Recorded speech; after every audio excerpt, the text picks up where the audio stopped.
अस्सलाम वालेकुम, आदाब। मैं हूं मोहसिन और आप देख रहे हैं BBN न्यूज़। आइए शुरुआत करते हैं आज के खबरनामे की और नज़र डालते हैं हेडलाइंस पर। लोकसभा इंतखाबात के नताइज जारी। बीजेपी ज़ेर क़यादत NDA इत्तेहाद तीसरी मरतबा इख्तिदार की जानिब, जबकि अपोजिशन इंडिया ब्लॉक ने भी इस बार किया ज़बरदस्त मुकाबला।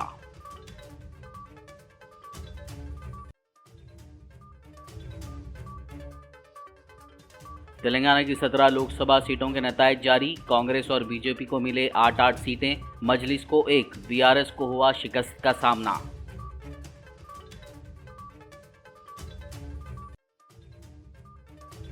हैदराबाद लोकसभा सीट पर मजलिस पार्टी सदर असदुद्दीन ओवैसी ने दर्ज की रिकॉर्ड कामयाबी। बीजेपी की माधवी लता को तकरीबन 3 लाख वोटों के फर्क से दी शिकस्त। दारुसलाम में जश्न का माहौल।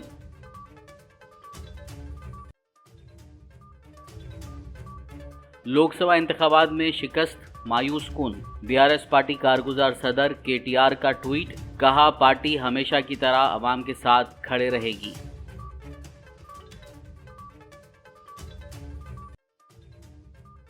पड़ोसी रियासत आंध्र प्रदेश के असेंबली इंतखाबात में तेलुगु देशम पार्टी ने किया clean SVEEP. YS Jagan Mohan को जबरदस्त शिकस्त का सामना। 9 जून को चंद्रबाबू लेंगे वज़ीर आला के ओहदे का हलफ।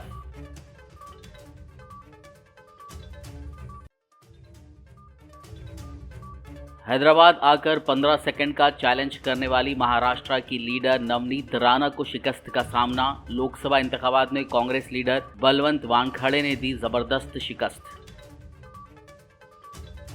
और अब खबरों की तफसील। बीजेपी ज़ेर क़यादत NDA इत्तेहाद तीसरी मरतबा लोकसभा इंतखाबात जीत कर इख्तिदार की जानिब बढ़ रहा है, जबकि अपोजिशन इंडिया ब्लॉक ने इस बार ज़बरदस्त मुकाबला किया है। अब तक 543 में से 542 नशिस्तों के रुझानात को देखें तो NDA इत्तेहाद ने 289 सीटों पर सबखत बनाई है, जबकि इंडिया ब्लॉक के खाते में 238 सीटें जाती दिखाई दे रही हैं। वहीं दीगर जमातें 16 सीटों पर जीत हासिल कर चुके हैं। उत्तर प्रदेश की लोकसभा सीट वाराणसी से PM नरेंद्र मोदी ने जीत हासिल की है।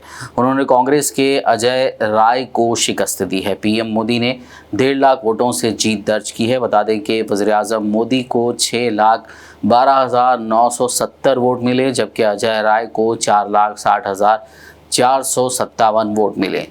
इसी तरह BSP के अत्थर जमाल लॉरी तीसरे नंबर पर रहे।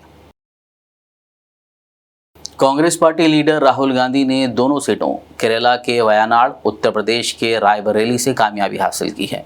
वो केरला के वायनाड से दूसरी बार जीते हैं, जहां उन्होंने CPI उम्मीदवार यानी राजा को 3.5 लाख वोटों से शिकस्त दी है, जबकि उत्तर प्रदेश के रायबरेली में राहुल गांधी ने 3,70,000 वोटों की अक्सरियत से कामयाबी हासिल की।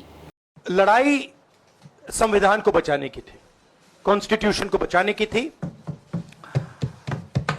और मैं आपको सच बताऊं तो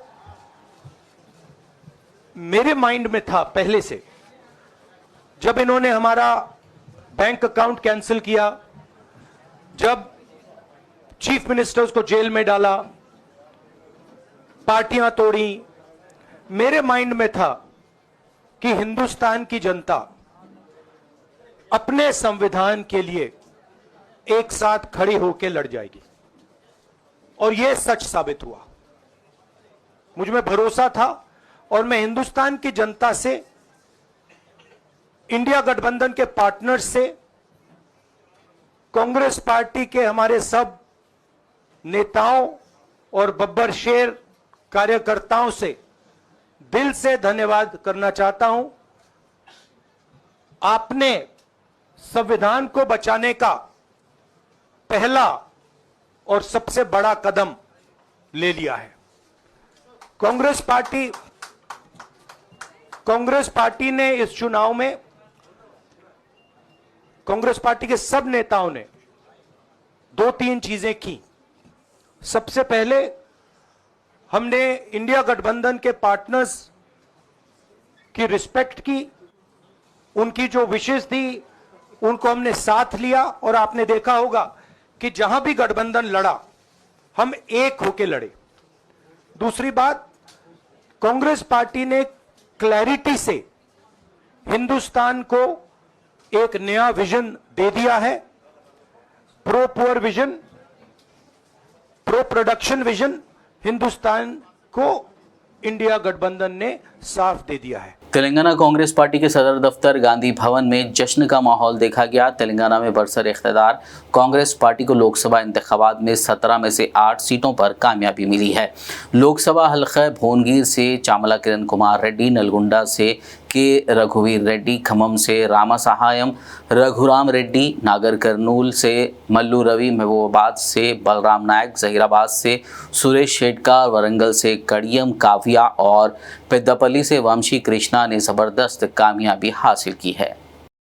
ఏదైతే భువనగిరి ప్రజలు కాంగ్రెస్ పార్టీని 6 ఎమ్మెల్యే మానాలు ఇద్దరు ఇక్కడ 6 ఎమ్మెల్యేలను బ్రహ్మాండంగా ఎట్లయితే గెలిపించారో ఈ రోజు అదే విధంగా నన్ను ఆశీర్వదించారు। దీనికి అంతటికి కారణం మా కాంగ్రెస్ కార్యకర్తలు, మా అన్నలు ఎమ్మెల్యేలు, ఇక్కడ ఉన్నటువంటి ఎమ్మెల్యేలు అందరూ, అలాగే రాజగోపాల్ రెడ్డి గారు ఏదైతే ఇన్ఛార్జ్ కోఆర్డినేటర్ గా తీసుకొని ఇక్కడ పనిచేయడం వల్ల ఈ బ్రహ్మాండమైన విజయం సాధించగలిగినాం। మరొకసారి నేను భువనగిరి ప్రజలందరికీ చేతులెత్తి దండం పెడుతున్నా। నేను రానున్న రోజుల్లో అందరికీ సేవ చేస్తూ కుల మతాలకు అతీతంగా అందరికీ సేవకున్నై పనిచేస్తానని తెలియజేస్తాను। ఈరోజు కాంగ్రెస్ పార్టీ అభ్యర్థి అయినటువంటి సురేష్ శెట్కర్ గారు గెలిచినారు కాబట్టి ఆ శుభ సందర్భంలో మేము బాన్సువాడ పార్టీ కాంగ్రెస్ పార్టీ తరఫున జైరాబాద్ పక్షాన ఉన్నటువంటి కాంగ్రెస్ పార్టీ కార్యకర్తలు, ప్రజలు అందరూ కూడా మరొకసారి ధన్యవాదాలు తెలుపుతున్నాం। మొదటగా నాకు కాంగ్రెస్ టికెట్ ఇచ్చిన మా కాంగ్రెస్ పార్టీ అధినేత్రి సోనియా గాంధీ గారికి, ఏఐసిసి ప్రెసిడెంట్ మల్లికార్జున ఖర్గే గారికి, రాహుల్ గాంధీ గారికి, ప్రియాంక గాంధీ గారికి, అట్లాగే ఇక్కడ మన పిసిసి చీఫ్ మరియు సీఎం రేవంత్ రెడ్డి గారికి, బట్టి విక్రమార్క గారికి, ఉప ముఖ్యమంత్రి వర్యులు, మరియు మన వరంగల్ జిల్లా శాసనసభ్యులు, మంత్రులు, ఇక్కడున్న కాంగ్రెస్ నాయకులందరికీ కూడా నన్ను కాంగ్రెస్ పార్టీ అభ్యర్థిగా ప్రకటించినందుకు, నన్ను సపోర్ట్ చేసినందుకు వాళ్ళందరికీ నా ధన్యవాదాలు తెలియజేసుకుంటున్నాను।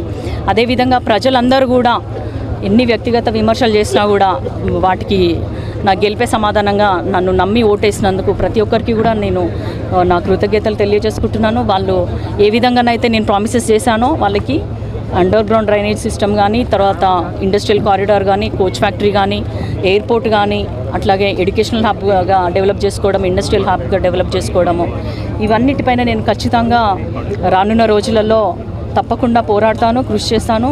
ఈ సమస్యలను ఎన్నో సంవత్సరాల నుంచి పెండింగ్ ఉన్నాయి। వరంగల్ ప్రజల గొంతుకగా నేను ఢిల్లీలో మాట్లాడబోతున్నాను।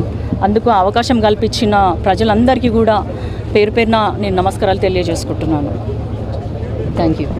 మన జాతీయ కాంగ్రెస్ పార్టీ అధినేత్రి సోనియా గాంధీ గారికి, అట్లాగే మల్లికార్జున ఖర్గే గారికి, రాహుల్ గాంధీ గారికి, ప్రియాంక గాంధీ గారికి, ఇక్కడ PCC chief CM Revanth Reddy గారికి, బట్టి విక్రమార్క గారికి, ఉప ముఖ్యమంత్రి వారికి నన్ను నమ్మి టికెట్ ఇచ్చినందుకు వాళ్ళందరికీ నన్ను కృతజ్ఞతలు తెలియజేసుకుంటున్నాను। అదేవిధంగా నన్ను నమ్మి ఎన్ని విమర్శలు చేసినా కూడా ఇంత మెజారిటీతో నన్ను గెలిపించిన వరంగల్ ప్రజలందరికీ కూడా నేను రుణపడి ఉంటాను। వాళ్ళ సమస్యల్ని తీర్చే విధంగా ఈ 5 ఏళ్ళు పనిచేస్తాను, అందుబాటులో ఉంటాను। అదేవిధంగా నాకు ఓటేసిన, ఓటు వేయని అందరికీ కూడా పేరు పేరున కృతజ్ఞతలు తెలియజేసుకుంటున్నాను। Thank you. तेलंगाना की 17 लोकसभा इंतखाबी सीटों में से बीजेपी को 8 सीटों पर कामयाबी हासिल हुई है। सिकंदराबाद से किशन रेड्डी, मलकाजगिरी से इटेला राजेंद्र, करीमनगर से बंडी संजय, निजामाबाद से धर्मपुरी अरविंद, चेवेल्डा से कोंडा विश्वेश्वर रेड्डी, आदिलाबाद से जी नागेश, मेदक से रघुनंदन राव और महबूबनगर से DK अरुणा ने कामयाबी हासिल की। हैदराबाद में वाक़ बीजेपी के दफ्तर और मज़कूरा कायदीन के हलकों में बीजेपी के कारकुनान की जानिब से जश्न मनाया गया। గెలుపు నిజంగానే సేవల ప్రజల గెలుపు, బీజేపీ పార్టీ కార్యకర్తల గెలుపు, ఆ ఆర్ఎస్ఎస్ సంఘ్ పరివార్ గెలుపు। ఎందుకంటే ఆ సిద్ధాంతంతో బీజేపీ దేశం కొరకు, నేషన్ ఫస్ట్ అనే సిద్ధాంతంతో ముందుకు పోతుంది। అయితే ఇది ఎలక్షన్ క్యాంపెయినింగ్ నేను చాలా ముందు మొదలుపెట్టిన రోజు ఇది చాలా కఠినమైన కాన్స్టిట్యూన్సీ। ఎందుకంటే ఈడ ప్రతిపక్షాలు చెప్పిన వాస్తవాలు కూడా ఏంటంటే 4.5 లక్షల ముస్లిం ఓట్లు ఉన్నాయి, అది చాలా ఎక్కువ సంఖ్యలో। ప్లస్ ఎంతోమంది కొంచెము యాంటీ మైనారిటీ ఓట్లు అన్నీ కలిసి, ముస్లిం క్రిస్టియన్ ఓట్లు కలిసి 6 లక్షల కంటే ఎక్కువ ఉన్నాయి। అయితే దాని మీదనే కాంగ్రెస్ పార్టీ ఆధారపడేది, అది చాలా కఠినంగా అనిపించింది. కానీ మేము సిస్టమేటిక్గా 3.5 నెలల సంది ఎన్నో ప్రోగ్రామ్స్, దాదాపు 30 ప్రోగ్రామ్స్, అంటే వాలీబాల్ టోర్నమెంట్, క్రికెట్ టోర్నమెంట్ నుంచి మన కూరగాయల బ్యాగులు పంపించుడు, భజనాలు, ఇవన్నీ కూడా దాదాపు యాత్రలు, మీటింగ్లు, విజయ సంకల్ప యాత్ర నుంచి మా స్ట్రీట్ కార్నర్ మీటింగ్ల నుంచి మా ఆశీర్వాద యాత్ర, ఇవన్నీ దాదాపు 30 ప్రోగ్రాంలు సిస్టమేటిక్గా పార్టీతో కలిసి చేసినందుకే ఈ గెలుపు వచ్చింది. అందరు కూడా ప్రత్యేకంగా నా యొక్క ధన్యవాదాలు, కృతజ్ఞతలు తెలియజేస్తా ఉన్నాను. ముఖ్యంగా నా కోసం శ్రమించినటువంటి పార్టీ కార్యకర్తలు, నాయకులు, మా గౌరవ శాసనసభ్యులందరూ, భారతీయ జనతా పార్టీ ముఖ్య నాయకులు, కార్యకర్తలు, పదాధికారులు భారతీయ జనతా పార్టీ కోసం, ఈ దేశం కోసం, ధర్మం కోసం, సంస్కృతి కోసం, సాంప్రదాయాల కోసం రక్షించే సంస్థల యొక్క అధినాయకులు, నాయకులు, కార్యకర్తలందరూ కూడా ఒకే ఒక్క లక్ష్యంతో భారతీయ జనతా పార్టీని ఆదిలాబాద్ పార్లమెంటు నియోజకవర్గాన్ని కట్టబెట్టాలని చెప్పేసి अन्य संघालय का हैदराबाद लोकसभा सीट पर मजलिस इत्तेहादुल मुस्लिमीन पार्टी के सदर बैरिस्टर असदुद्दीन ओवैसी ने रिकॉर्ड अक्सरियत से फिर एक मरतबा कामयाबी हासिल की है। वाज़ेह हो कि बैरिस्टर असदुद्दीन ओवैसी मुसलसल 5वीं मरतबा हल्क़े पार्लियामेंट हैदराबाद से शानदार तौर पर कामयाब हुए हैं। इस मरतबा बीजेपी ने माधवी लता को मैदान में उतारा था, जबकि कांग्रेस की तरफ से मोहम्मद वलीउल्लाह समीर ने इंतखाबात में हिस्सा लिया था। इस बार बैरिस्टर ओवैसी ने 3,16,000 से ज़ायद वोटों की अक्सरियत से बीजेपी को शिकस्त दी है। वाज़ेह रहे कि दलित, मुस्लिम और मजलूम लोगों की जमात कुल हिंद मजलिस इत्तेहादुल मुस्लिमीन के सदर असदुद्दीन ओवैसी साल 2004 से लोकसभा में हैदराबाद की नुमाइंदगी कर रहे हैं। उन्होंने साल 2019 के इंतखाबात में तकरीबन 3 लाख वोटों के फ़र्क से बीजेपी के उम्मीदवार को शिकस्त देते हुए शानदार कामयाबी हासिल की थी। इस मरतबा भी हैदराबाद की आवाम ने बैरिस्टर ओवैसी को शानदार तरीके से कामयाब कराया है। कुल हिंद मजलिस इत्तेहादुल मुस्लिमीन के सदर दफ्तर दारुस्सलाम वाक़ आगापुरा में सदर मजलिस असदुद्दीन ओवैसी की कामयाबी का जश्न मनाया गया। इस मौके पर पार्टी कायदीन व कारकुनान ने आतिशबाजी और ढोल बजाकर रक्स करते हुए जश्न मनाया। इस मौके पर मुहिब्बान मजलिस और आवाम की जानिब से आपस में मिठाइयाँ तकसीम करते हुए एक दूसरे को मुबारकबाद पेश की गई। दूसरी जानिब शहर हैदराबाद के अलावा रियासत के दीगर मकामात पर भी मजलिस पार्टी कारकुनान ने बैरिस्टर ओवैसी की कामयाबी का जश्न मनाया।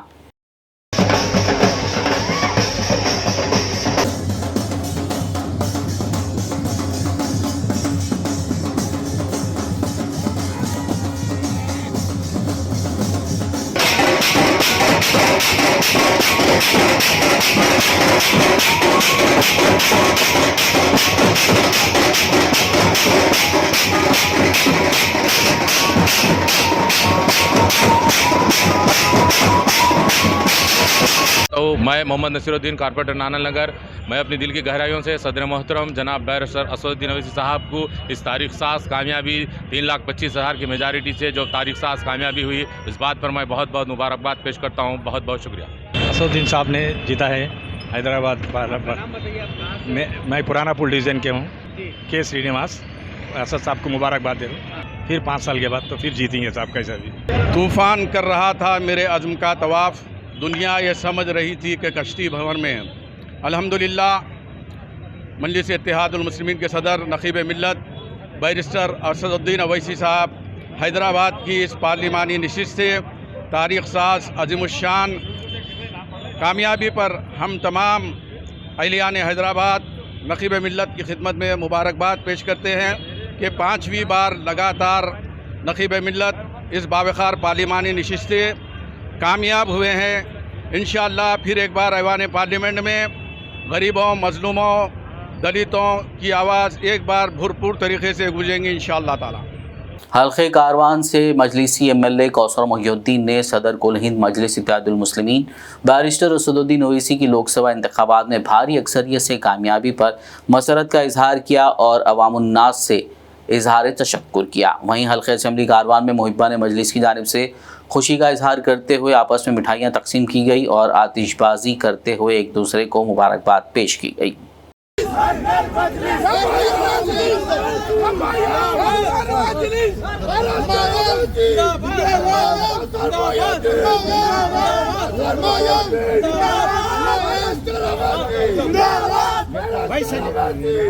हल्के कारवान के लिए सदर मोहतरम दिए और ख़ास तौर से हल्के कारवान पे ख़ास राज निगरानी में जनाब हबीब मिल्लत अकबरुद्दीन साहब ने हर वक्त हल्के कारवान के लिए मुझको रात हो या दिन हो कभी भी हो फ़ोन कर मुझको बताते थे कौसर ये काम करने की ज़रूरत है, वहाँ पर काम करने की ज़रूरत है।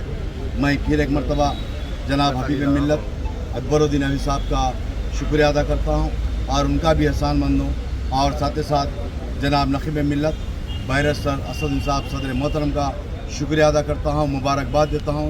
शुक्रिया हल्के कारवान की जानिब से सदर मोहतरम को मुबारकबाद देता हूँ और जनाब हबीब मिल्लत अकबरुद्दीन साहब को हल्के कारवान की जानिब से तमाम वोटर्स की जानिब से मुबारकबाद देता हूँ। शुक्रिया, खुदा। खबरनामे में फ़िलहाल लेंगे एक ब्रेक, मुलाकात होगी इस छोटे से ब्रेक के बाद।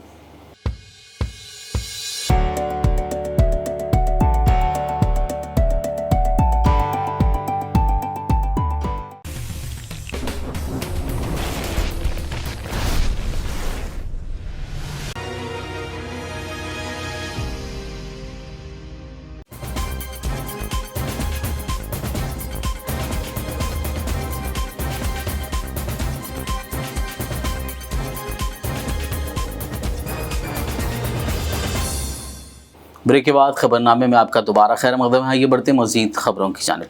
बीआरएस पार्टी को तेलंगाना लोकसभा इंतखाबात में ज़बरदस्त शिकस्त का सामना करना पड़ा है। पार्टी को 17 में से एक सीट पर भी कामयाबी नहीं मिली, जिस पर पार्टी कारगुजार सदर के.टी. रामा राव ने कहा है कि बीआरएस पार्टी फीनिक्स परिंदे की तरह है। अगरचे लोकसभा इंतखाबात में शिकस्त मायूस कुन है, लेकिन उन्होंने वाज़ेह किया कि वो वापस आएंगे और हमेशा की तरह आवाम के साथ खड़े होंगे।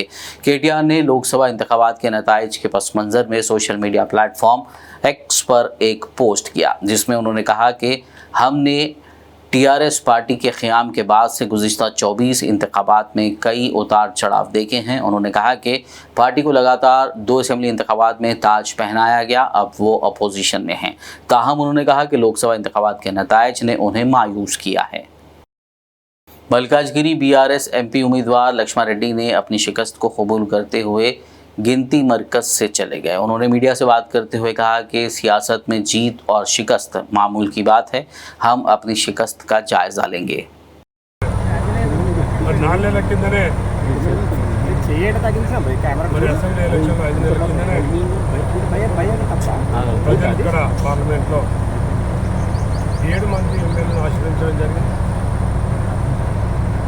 మరి మేము కూడా ఒకసారి ప్రజలతో ఏ తప్పు జరిగింది అది మేము కూడా ఒకసారి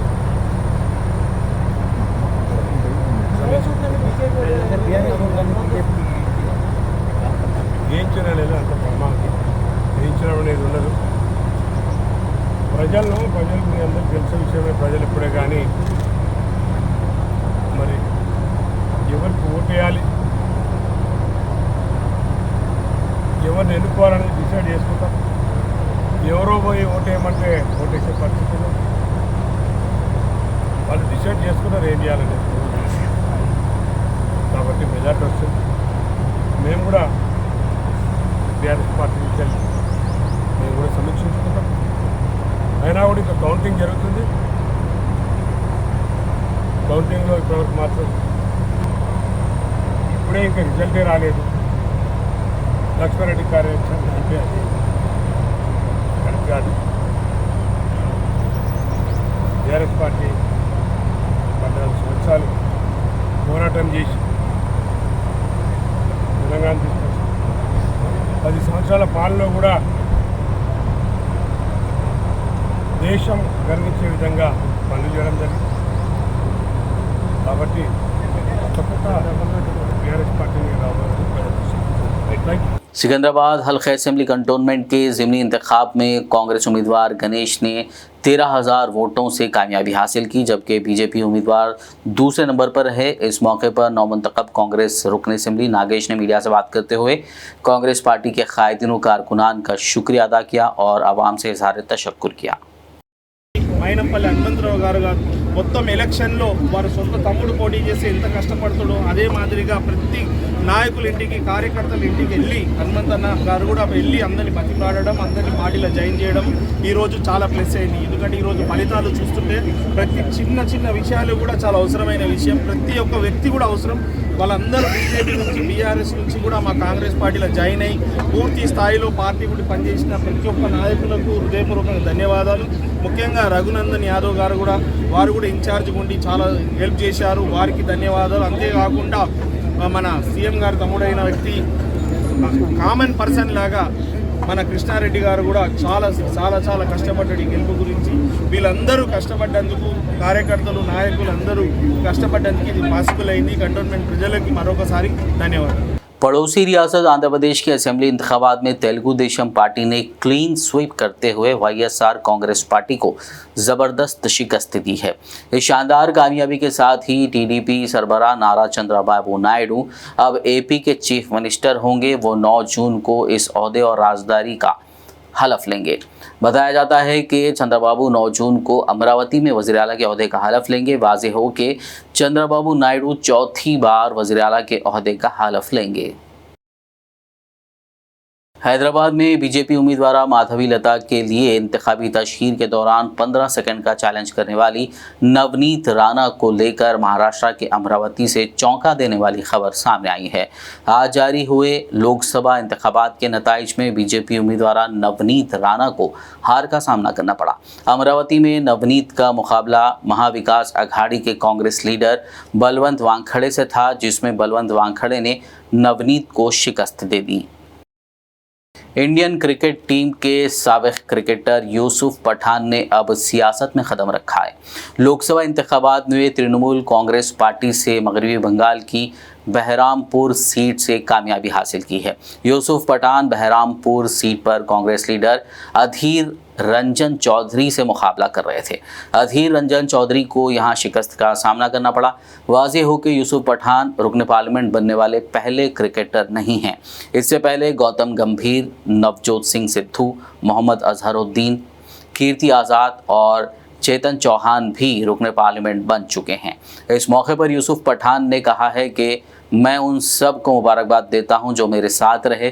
यह न सिर्फ मेरी जीत बल्कि तमाम कारकुनों की भी जीत है। इतिहास बनते हैं इतिहास टूटने के लिए और रिकॉर्ड बनते हैं रिकॉर्ड टूटने के लिए। ये चीज़ मैंने सीखी है और देखिए अधीर जी का मैं सम्मान करता हूँ, उनको रिस्पेक्ट करता हूँ क्योंकि वो काफ़ी सीनियर लीडर है और उनका हमेशा सम्मान भी करता रहूँगा और रिस्पेक्ट भी करता रहूँगा। अभी तो आप एमपी हो गए, क्या बोलेंगे, क्या करेंगे ये बाड़ोपुर में? देखिए मैंने जो वादे किए यहाँ के लोगों से, सबसे पहले मैंने वादा किया था कि यहाँ पे बच्चों के लिए स्पोर्ट्स एकेडमी बनाऊँगा मैं। तो मैं सबसे पहले उन बच्चों के लिए यहाँ पर स्पोर्ट्स एकेडमी बनाऊँगा ताकि वो अपना जो सपना है, अपना जो फ्यूचर है वो बना सके, स्पोर्ट्स खेल सके अच्छे से। जो भी फील्ड में वो पार्टिसिपेट करना चाहे तो उनके लिए एक अच्छी फैसिलिटीज़ यहाँ पे बनाऊँगा। साथ साथ में उनसे वादे किए कि इंडस्ट्रीज़ वगैरह के लिए जो काम करने तो वो करूँगा। और अब आपको मैं कहता हूँ कि अपनी यहीं पर रह के यहाँ के लोगों के लिए काम करूँगा। नहीं, बिल्कुल भी नहीं, परमानेंटली तो नहीं रहूँगा मैं। मेरा घर बड़ौदा में है, गुजरात में, तो मैं बिल्कुल अपनी फैमिली के साथ भी रहूँगा। और दिल्ली में भी काम होगा तो दिल्ली में भी जाना पड़ेगा मुझे, वहाँ पे भी काम करना पड़ेगा। साथ साथ में जब मुझे मौका मिलेगा तब मैं बहरामपुर में आऊँगा, बहरामपुर के लोगों के साथ रहूँगा क्योंकि ये एक मेरा नया फैमिली, एक बड़ा फैमिली मुझे मिला है यहाँ पर। तो मुझे बहुत खुशी है कि यहाँ पे मुझे एक और फैमिली मुझे मिला और ये मेरा दूसरा घर यहाँ पर, तीसरा घर मेरा यहाँ पर बनेगा। दीदी से बात हुआ है, दीदी से बात हुआ है जी बिल्कुल, मेरा लीडर से बात हुआ, दीदी से भी बात हुआ, अभिषेक बनर्जी से भी बात हुआ मेरा। और काफ़ी खुश है, जो सीनियर लीडर है बहुत खुश है और मुझे भी बहुत खुशी है कि हम लोग यहाँ से जीते हैं। ज़्यादा क्रिकेट प्लेयर से एमपी हो गए आप बहरामपुर से, ये कैसा फील? स्टेडियम में तो आप फील करते हैं छक्का और इस बार क्या करेंगे? कैसा लगेगा? नहीं देखिए, बहुत अच्छा लग रहा है मुझे। लोग मुझे एज ए क्रिकेटर जानते थे, लोग मुझे क्रिकेटर करके ही बुलाते थे और अभी भी क्रिकेटर करके ही बुलाएंगे आई एम श्योर, क्योंकि मेरी जो पहचान बनी है, क्रिकेट खेलते हुए पहचान बनी है, और साथ साथ में यहाँ के लोगों ने जो सम्मान दिया और जो रिस्पेक्ट दिया, साथ साथ में जो टीएमसी ने मुझे यहाँ पर। पड़ोसी रियासत कर्नाटक के बीदर लोकसभा सीट पर कांग्रेस उम्मीदवार सागर खंडरे ने बीजेपी उम्मीदवार व मरकजी वजीर भगवंत खुबा को 1,29,000 से ज़्यादा वोटों से हराकर अपना कब्जा जमा लिया है। उन्होंने बीजेपी के 2 मरतबा एमपी रहने वाले मरकजी वजीर को हराया है। बता दें कि 26 साल सागर खंडरे बीदर से मुंतखब होने वाले सबसे कम उम्र एमपी बन गए हैं। इस मौके पर नौमुंतखब रुकन पार्लियामेंट सागर खंडरे ने मीडिया से बात करते हुए कांग्रेस की आला क़यादत और अवाम का शुक्रिया अदा किया। ಮಾಡಿದೀವಿ, ನಾವು ಏನೇನು ಭರವಸೆಗಳು ಕೊಟ್ಟಿದ್ದೀವಿ ಅದು ನಾವು ಒಳ್ಳೆ ರೀತಿಯಲ್ಲಿ ನಾವು ಕೆಲಸ ಮಾಡಿ ನಾವು ಜನರ ಅಪೇಕ್ಷೆ ತಕ್ಕಂತೆ ನಾವು ಕೆಲಸ ಮಾಡ್ತೀವಿ ಅಂತ ನಾನು ಎಲ್ಲರಿಗೂ ಹೇಳೋದಕ್ಕೆ ಬಯಸುತ್ತೇನೆ। ನಮ್ಮೆಲ್ಲ ಲೋಕಸಭಾ ಕ್ಷೇತ್ರದ ನಮ್ಮೆಲ್ಲ ಕಾಂಗ್ರೆಸ್ ಪಕ್ಷದ ಹಿರಿಯ ನಾಯಕರು, ನಮ್ಮೆಲ್ಲ ಮುಖಂಡರು, ನಮ್ಮೆಲ್ಲ ಪಕ್ಷದ ಕಾರ್ಯಕರ್ತರು ನಮ್ಮ ಪರವಾಗಿ, ಪಕ್ಷದ ಪರವಾಗಿ ಹಗಲ ರಾತ್ರಿ ಅವರು ದುಡಿದು ಕೆಲಸ ಮಾಡಿ ಪ್ರಚಾರ ಮಾಡಿ ನಮ್ಗೆ ಗೆದ್ದು ತಂದಿದ್ದಾರೆ। ತುಂಬ ಖುಷಿಯಾಗಿದೆ। ಇವಾಗ ಜವಾಬ್ದಾರಿ ಕೂಡ ಹೆಚ್ಚಿಗಾಗಿದೆ। ನಾವು ಎಲ್ಲರ ಪರವಾಗಿ ನಾವು ಒಳ್ಳೆ ರೀತಿಯಲ್ಲಿ ನಾವು ಕೆಲಸ ಮಾಡಿ ನಾವು ಸೇವೆ ಮಾಡ್ತೀವಿ ಅಂತ ನಾನು ಹೇಳೋದಕ್ಕೆ ಬಯಸುತ್ತೇನೆ।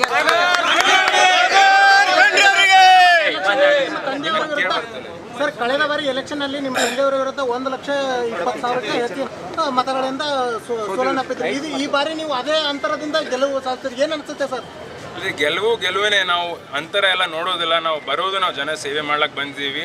ಅದಕ್ಕೆ ನಮ್ಗೆ ಖುಷಿಯಾಗಿದೆ। ಎಷ್ಟು ಹೆಚ್ಚಿನ ನಮಗೆ ಬೆಂಬಲ ಸಿಕ್ಕಿದೆ, ಎಷ್ಟು ಹೆಚ್ಚಿನ ಅಂತರದಿಂದ ನಾವು ಗೆದ್ದಿದ್ದೀವಿ ಅಂತ ತಕ್ಕಂತೆ ನಾವು ಎಲ್ಲರ ಪರವಾಗಿ ನಾವು ಕೆಲಸ ಮಾಡ್ತೀವಿ ಅಂತ ನಾನು ಹೇಳೋದಕ್ಕೆ ಬಯಸ್ತೇನೆ। ಚಿಕ್ಕ ವಯಸ್ಸಿನಲ್ಲೇ ಸಂಸತ್ ಮೆಟ್ಟಿಲು ಏರ್ತಿದ್ದೀರಿ, ಏನು ಅನ್ಸುತ್ತೆ ಸರ್? ಹೌದು, ತುಂಬ ಖುಷಿಯಾಗಿದೆ। ಇವಾಗ ಅನುಭವ ಬಂದೇ ಬರುತ್ತೆ, ಯಾವ ರೀತಿ ಕೆಲಸ ಮಾಡಬೇಕು, ಹೇಗೆ ಮಾಡಬೇಕು ಅಂತಂಬೋದು। ಆರೋಗ್ಯ ಕೂಡ ದೇವರ ಆಶೀರ್ವಾದದಿಂದ ಎಲ್ಲ ಆರೋಗ್ಯ ಕೂಡ ಚಲೋ ಅದ। आखिर में एक नज़र हेडलाइंस पर। लोकसभा इंतखाबात के नताइज जारी, बीजेपी ज़ेर क़यादत एनडीए इत्तेहाद तीसरी मरतबा इख्तिदार की जानिब, जबकि अपोजिशन इंडिया ब्लॉक ने भी इस बार किया ज़बरदस्त मुकाबला।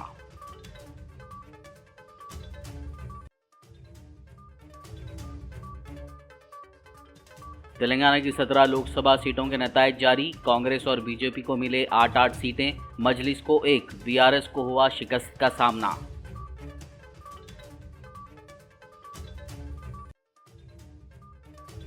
हैदराबाद लोकसभा सीट पर मजलिस पार्टी सदर असदुद्दीन ओवैसी ने दर्ज की रिकॉर्ड कामयाबी, बीजेपी की माधवी लता को तकरीबन 3 लाख वोटों के फर्क से दी शिकस्त, दारुसलाम में जश्न का माहौल।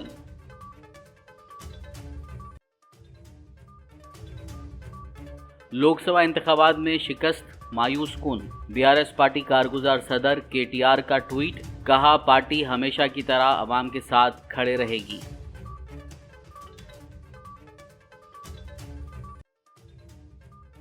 पड़ोसी रियासत आंध्र प्रदेश के असेंबली इंतखाबात में तेलुगु देशम पार्टी ने किया clean sweep, YS Jagan Mohan को जबरदस्त शिकस्त का सामना, 9 जून को चंद्रबाबू लेंगे वज़ीर आला के ओहदे का हलफ।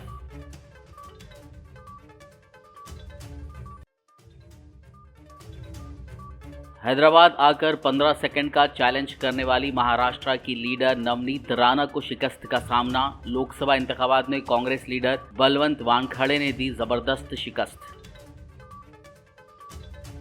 खबरनामे में फिलहाल बस इतना ही। ताज़ा तरीन अपडेट्स के लिए देखते रहिए BBN न्यूज़। यूट्यूब और फेसबुक पर मौजूद हमारे वीडियोस को लाइक और शेयर ज़रूर कीजिए।